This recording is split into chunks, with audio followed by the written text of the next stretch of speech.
This boat is a 2019 Harris 230 Sunliner,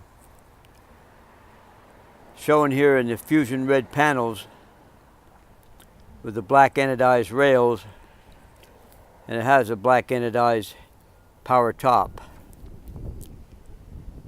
It's powered by a 150 horsepower Mercury 4-stroke.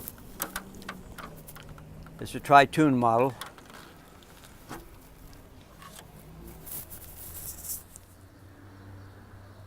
See, it's a tri-tune hull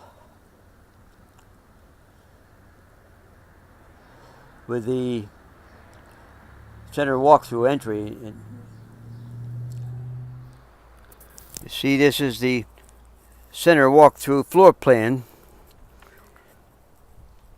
It's shown here.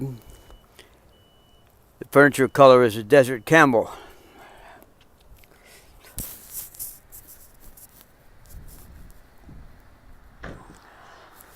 This Sunliner has a passenger capacity of 13 persons.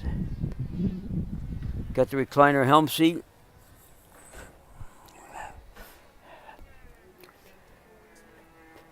And it has the removable center bow seat. The center walk-through arrangement gives you balanced seating. You have people sitting on each side facing each other. See, it does have the stainless steel ski tow bar. And this engine is the Mercury 150 horsepower 4-stroke.